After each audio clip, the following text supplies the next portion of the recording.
Nagbabalik po ang Bantay Balita sa Kongreso. Kami pa rin po ang inyong nakakasama. Siya po si Isa Avendaño. Yes, ako Umali. yun.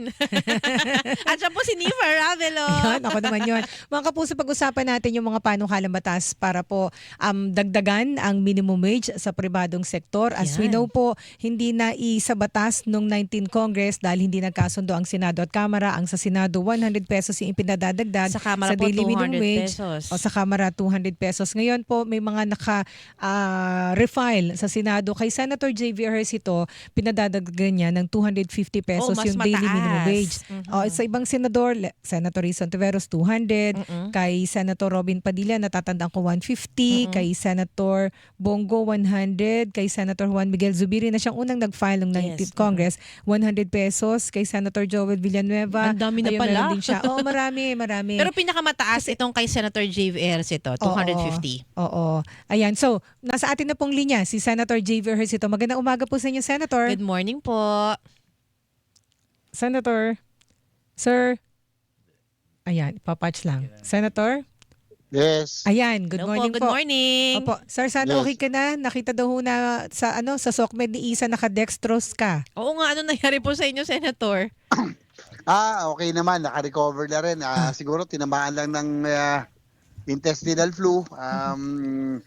Napagod siguro. At the same time, siguro may nakain ng konti. So, I was down for mga 3 days. Tapos more than, tapos recover na mga 3 days, another 2 days. Medyo okay na. Ayan, medyo Ayan, recover buti na. naman po. Okay Ayan, na okay po na kayo. kasi kausap na natin, Senator JB. Correct. Senator, yung pong inyong panukalang batas para po dagdagan ang minimum wage, 250 pesos. Bakit po ganito ang halaga? At bakit ito isinusulong samantalang nagbibigay na ho yung mga wage boards ng aumento? Like recently sa NCR, 50 pesos. pinadagdagan ng 50 pesos. Bakit po? Well, unang-una sa inflation ngayon, no, sa pagtaas ng presyo ng bilihin. Talagang yung 50 pesos o kahit sabihin na natin 100 piso, halos wala ka ng ano yun, kakaunti na lang. Dati ang dami mo na mabibili pero ngayon kakaunti na lang. Pero kung madadagdagan man natin ang minimum wage ng kahit na sabihin na natin at least 150 pesos pataas, malaking bagay po sa manggagawa yan. Kaya ako ginawan 250, alam ko naman na siyempre tatawad pa yan, magkakaroon ng bargaining, siyempre mag-deliberation. So, at least subok lang naman to. Pero kung halimbawa, whether it's 150, 100, 150 at least, malaking bagay po sa ating manggagawa. Opo, pero Senator JV, ano po yung nakita niyong pag-asa nitong measure na ito? Kasi nung 19th Congress, nakapasa na po sa Senado una, then nakapasa rin naman sa Kamara, pero hindi na isa batas. Ngayong 20th Congress, sa palagay niyo ho ba talagang maipupush na natin magkaroon ng batas po for legislated wage hike? Sana naman po, kasi una-una, nabanggit nyo na rin lang na naipasa ng Senado, 2024 pa, yung 100 pesos. Yung House, nagpasa po ng 200 pesos, pero again, parang yung impeachment, last minute din. Pina-forward na po nila sa Senado a few hours before we adjourn CND. Sabi nga ng Senado, ng liderato, kung talaga seryoso sila, di sana inadapt na lang nila yung Senate version or we had more than 1 year no, for them to pass the counterpart measure, but hindi po nila ginawa. So hopefully, kung talagang seryoso sila diyan, total pasado na po with both houses. Siguro pag-resume, isang committee hearing na lang, then we go back to work. Siguro within 1 year, if we can pass it, then malaking bagay po ang magbebenepisyo rito ang ating manggagawa. Opo, kailangan din po bang i-certify as urgent ito ni Presidente Marcos? Kasi sa Kamara po, Senator Ejercito, may mga nananawagan, nag-file din po ng same measure na sana rin i-certify as urgent para, yun nga po, once na pagpasok ng 20th Congress officially, konting deliberation sa committee, akyat sa plenary, tapos yun nga po, maisabatasan ng Presidente. Kasi doon ako nagtataka po sa kanila, hindi naman, no, pasensya na po, I'm just being honest. We passed it 2024, I think February pa yata yon. So, more than 1 year and a half has passed, doon po nila pinasa. So, sana kung talagang seryoso po talaga ang ating counterparts, noong 2024 pa lang, nagpasa na sila, hindi na kinakailangan i-certify, we would have passed it right away. So, ngayon po, since na naipasa na po ng both houses yan, nandun na po yung mga information, yung mga data, yung pong mga deliberation during the committee hearings Mm-mm. and plenary, it will be easier for us to pass it. Kahit isang committee hearing lang yan, Mm-mm. pwede nang i-prepare ang committee report kaagad, Oo. tapos ipasa na ng plenary kaagad yan. Mhm. So I don't think there's a need for it to be certified. Apo. Kasi kung talaga seryoso ang both houses, then we can pass it as soon as possible even without the certification. Nga naman. At saka sir, yung kasing certification, tama ho ba? Yung certification ng presidente na urgent ang measure, yan ay inilalabas kapag may committee report na papunta na sa plenary yung panukalang batas, tama ho ba? Hindi pa yung ganitong early stages nakaka-file lang ng bill. Opo, tama Mm-mm. po. Mm-mm. Doon pag advanced stage na siya. Aha. Siguro maganda yan kung masasama sa priority legislation ng LEDAC. Kung yan po ay maisasama, Mhm. kung seryoso din ang ating administrasyon, Mm-mm. isama po talaga rin sa LEDAC po yan. Buti Ayun, so, nabanggit niyo nga. po kasi before naalala ko nung 19th Congress hindi pala Hindi kasama kasama. sa LEDAC priority measures itong wage hike. Kayo po ba personally ipupush niyo sa sana maisama na sa LEDAC measures to para mas mabilis yung usad? Siyempre po, pag nasa LEDAC po yan, priority measure, halos lahat naman po doon. Even ang Senate, sinasabi na mabagal, halos lahat ng naisama sa priority measures ng LEDAC ay naipasa rin po naman natin. So malaki ang tsansa na maipapasa kapag ito ay maisama po sa LEDAC. Ayun. And then, Senator JV kasi sa Senado ho, yung binanggit ko, 6, baka nga 7 to 8 marami na po pa. yung mga bills na nasa Senate. So, nakikita ho ninyo na mabilis na itong papasa sa Senate. So, ang mangyayari nito, ang challenge is nasa House para magpasa kaagad. Again, going back, February, basta 2024 pa ho Opo, namin tama. pinasa yan. More than 1 year and a half na Mhm. ago. So, ayun, kaya hindi kami pwede, not to defend the Senate, no? Pero, bakit nila last minute lagi? Di ba? Ang daming oras, ang daming panahon, yung impeachment, no? Ayoko magsalita tungkol dyan dahil, nakasumpa na kaming bilang impeachment court judges. Mhm. Mula December pa lang, no? Pero bakit nung last minute doon nang nila pinasa? So dapat they had more than enough time. So in the same manner, ito pong legislated wage hike, ang daming oras, 1 year and a half. So hopefully this time around, hindi na po maulit yun. Mhm. Kung talaga seryoso ngayon pa lamang, let's get back to work. Yeah. First week pa lang, dapat i-hearing na kagad yan kung talaga seryoso po. Wag na maghintay ng closing na naman itong 20th Congress. Opo. Senator, ito po. So ang inyong binabanggit ito nga baka malamang-lamang naman sa Senado mabilis lang ito. And then may kakambal po ito na panukalang batas palagi yung pong anti-endo bill o yung Ayan. pagbabawal sa kontraktualisasyon. Ano po yung concept ng inyong panukala, Senator, muna siguro para maintindihan ng ating mga kababayan? Well, nag-file din po tayo ng anti-endo, no? Ito pong para magkaroon naman ng security of tenure ang ating pong mga manggagawa kasi matagal na ho itong inaasam din pero hindi naman natutuloy kasi nakakaawa iba, karamihan, contractual lang, no? Before 6 months, terminate na. Yes. So, ang nakakalungkot, syempre, wala ang kasiguraduhan ng trabaho. Kumbaga, every 6 months, on your toes ka na going the 5th month, magkakatrabaho pa kaya ako. Parang ganun ang nasa isip lagi ng ating manggagawa. Siyempre maganda na mabigyan ng peace of mind, no? Yung mabigyan sila ng security of tenure na mabigyan na po sila ng na matigil na po itong endo, no? Na end of contract ika nga na parang job order lang lagi, contractual. So malaking bagay na yung ating workforce may kasiguraduhan sa kanila pong trabaho. Pero kailangan pa ho ito ng batas, Senator. Hindi ho ba ito pwedeng gawan halimbawa ng regulasyon ng DOLE sa ngayon? Siguro iba pa rin kapag may batas na siguro, no? Anyway, hand in hand yan, siguro one step at a time. I-prioritize muna natin yung legislated wage hike. Sa tingin ko mas kailangan ngayon dahil iba na ang presyo ng bilihin ngayon. Yung 1,000 nga natin dati pag mag-grocery ka, dami mo nang mabibili. Pero ngayon pag 1,000 mo parang hindi nakakasya sa isang maliit na paper. Totoo yung po plastic yan. na lang. Dati Totoo po paper yan. bag. Dati paper bag na grocery bag na ang maiuwi mo sa 1,000. Ngayon po, mukhang plastic na lang. So, Kaya nga. I think it's urgent kasi nga, if we want to give good quality of, improve the quality of lives of our people, kailangan naman natin do our part. Alam natin, we have to balance. Kasi nga ako naman, dahil ako rin nagnegosyante rin ako nung 90s, Opo. we have to think of the survival of the business, lalo na yung small and medium scale, baka naman hindi nila kayanin. So, we have to strike a balance kung hanggang saan ang kaya, pero kailangan ibigay natin yung pinakakaya. Opo. Yung the maximum that we can give to our laborers man lang, no? Sa ating Ay, ito employees. pala. Balikan ko lang po, Senator JV. Yung sa ngayon po kasi, meron ng mga pagre-review, ang sabi ho ng DOLE, National Wages and Productivity Commission. Tsaka mga regional Opo, under boards. review na po ng mga wage board, yung pong minimum wage sa kanilang lugar. Sa inyo ho, kailangan ho ba silang kalampagin para bilisan yung kilos? Meantime po na sinisikap po ninyo sa Senado, I'm sure sinisikap din sa Kamara na gawin po yung batas para madagdagan ang minimum wage.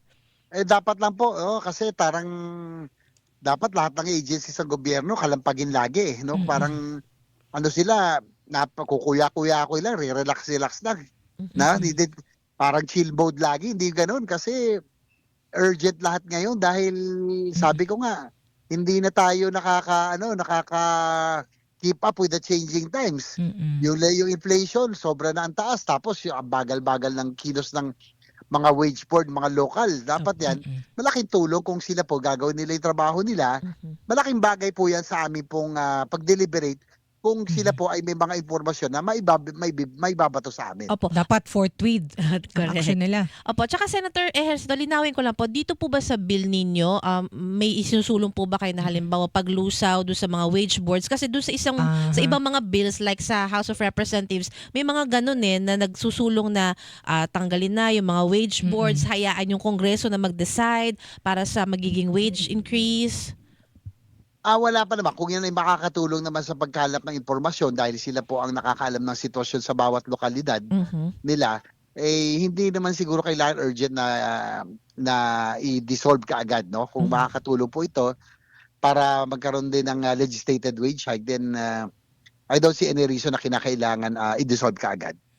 Tsaka yung panukala po ninyo, Senator, across the board, no? Pare-pareho the buong board. kapulaan. Kasi ang ginagawa ngayon ng wage board, depende sa region. Oo. Kaya, diba, halimbawa, NCR 50 pesos. Yung sa mga probinsya, asahan ninyo mas mababa. 25. Kasi mas mababa mga yung minimum ganun. wage doon.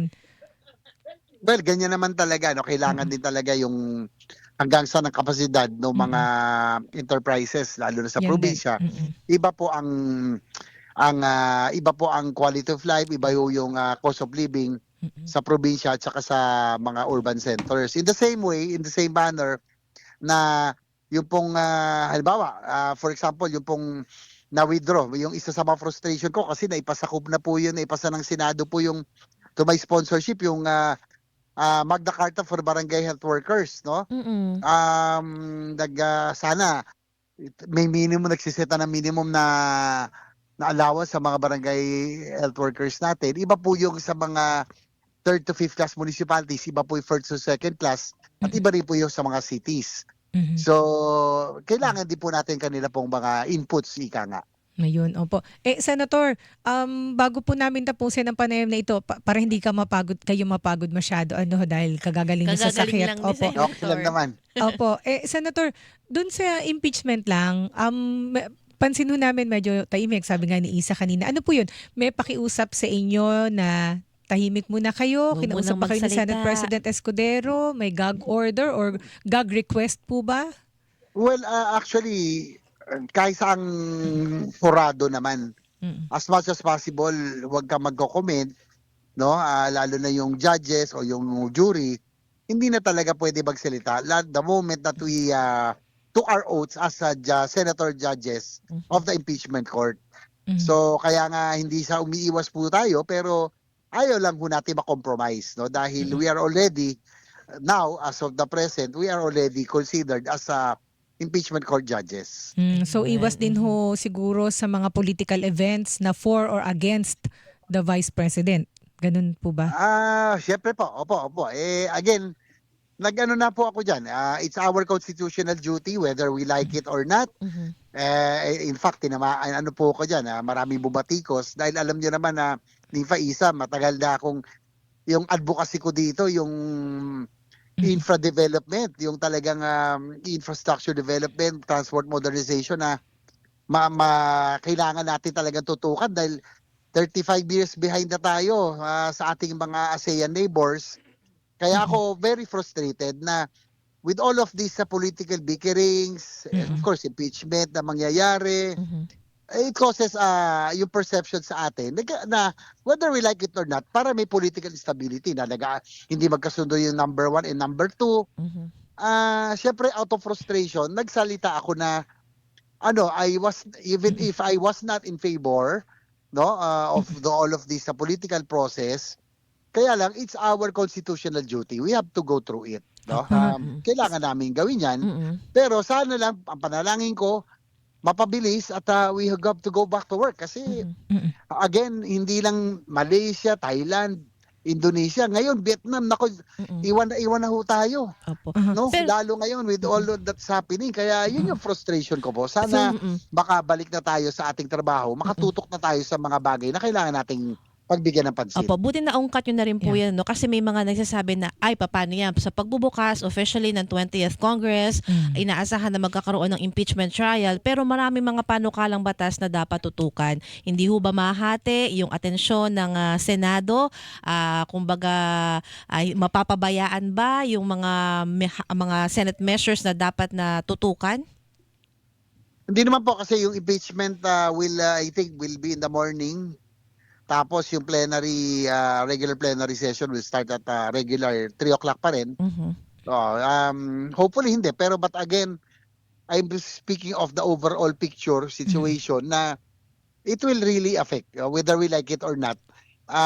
Siyempre, ang worry ko rito, yung foreign direct investments, which you're longing for, ito yung magdadala ng negosyo, ito yung mag-invest sa mga power plants, sa mga railway systems, sa mga airports.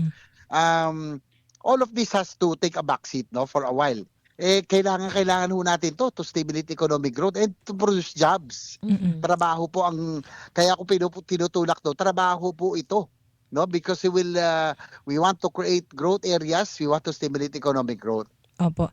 So, Senator, ang binabanggit po ninyo, kung magkakaroon ho ng paglilitis ay dapat mabilis, wag itong patagalin na. Sabi niyo makaka-apekto sa ekonomiya. So, sa inyong pananaw, dapat magkaroon talaga ng paglilitis kasi meron hong fears na baka hindi i-dismiss lang ito ng matuloy. Senate nang walang paglilitis.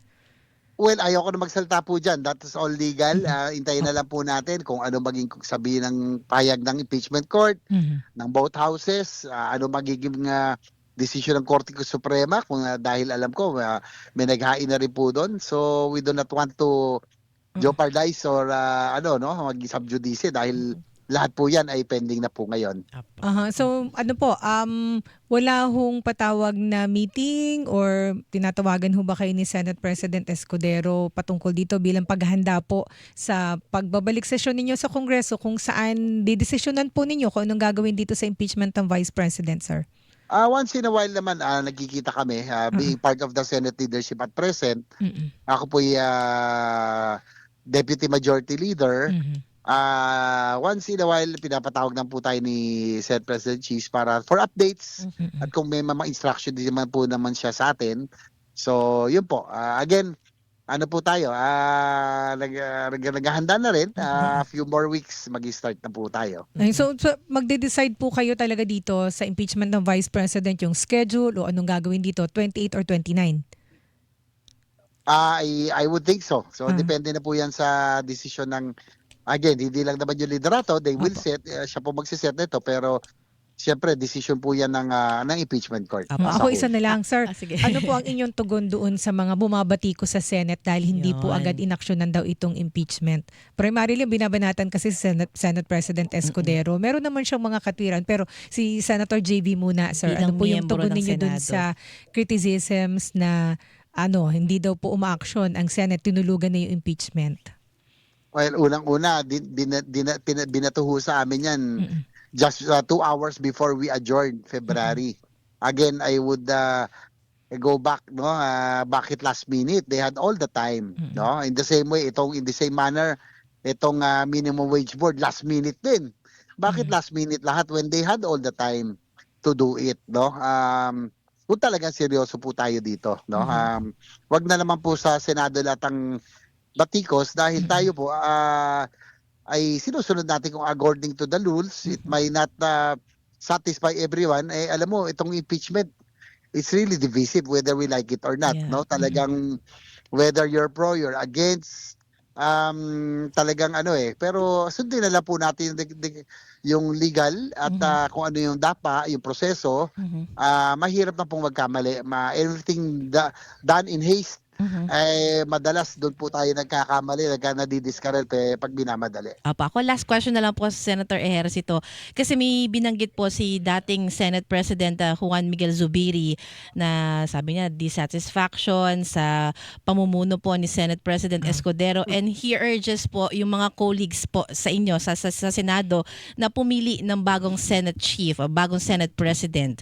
Kayo po, ano pong masasabi niyo po At rito? sino susuportahan ni Senator JV? Well, I already mentioned no na being part of the Senate leadership right now, syempre bilang respeto at courtesy kay Senate President Jesus Escudero, kung sakasakali, I probably will be the one of the last kung sakasakali, no? Dahil parte po ako ng liderato ngayon. In the same manner na nung kay Senate President Big Subiri, hindi ko rin po siya iniwan. I stuck with him until the end. Hindi ko po iniwan si Senator Big Subiri. Kaya ang hirap din ho talaga, no? Senator Soto, Senator Big Subiri, Senator Escudero, lahat po malapit sa atin. Si Senator Soto, naging Senate President ko po yan. Malaki po ang utang na loob ko dyan. Yung pong 2 landmark legislations ko, yung Universal Healthcare Law, yung creation ng Department of Human Settlements and Urban Development. Malaking tulong po. Naipasa ko po yan dahil sa kanyang liderato. Talaga pinush po niya ako dyan. Hindi ko po yan pwedeng kalimutan. But I just have to, kailangan lang meron tayong delikadesa na I'm part of the leadership, na hindi ko naman pwede kung basta-basta pong iwanan po ang ating pong Senate President at President. Dahil binigyan po ako ng trust and confidence as a Deputy Majority Leader of the present Senate. Ayun. So nakakommit na po kayo kay Senate President Escudero, sir. Sa ngayon po, dahil party po ako ng liderato. Ayan. With that, Senator, maraming salamat po, Senator JV. Salamat po. Salamat Ingat po kayo din. palagi. Salamat, mabuhay. Thank you po. Ayan, mga kapuso, si Senator JV Ejercito muli nung February 2024 ipinasa ng Senate sa third and final reading yung minimum wage hike bill. Yeah. Pinadadagdagan ng 100 pesos. Yung binabanggit ni Senator JV na last minute, Parang impeachment. pinadala kasi, parang 3 days bago mag-adjourn itong Congress nung inaprubahan ng Kamara, di ba? Yeah. Yung pagpapadagdag po sa minimum wage ng 200 pesos kada araw. Ayun. Umasa Kaya yung sinasabing last mga minute. members ng House of Representatives na magkakaroon ng bicameral conference committee para dyan nga pag-usapan yung mga disagreeing provisions, di ba? Kung tapos may mga nagsasabi sa Senado, hindi, i-ano nyo na lang sa amin, parang yung version na lang namin, di ba? Naghatakan kasi amin ang aprubahan nyo. Yun. Itong House ang aprubahan. Hanggang Pero sa kung walang inaprubahan mo nangyari. yan, alam nyo, may ipit doon si Presidente. Kung inaprubahan halimbawa 200 pesos, syempre papogi. Pwede kayo magpapogi. O sige, 200. Gusto nyo 300, 500 pa. Ang ending na may ipit yan si Presidente. Kasi syempre, ang Presidente, i-consider din niya yung hindi sa pagiging pro-employers yun kundi i-consider din niya yung kakayanan. Baka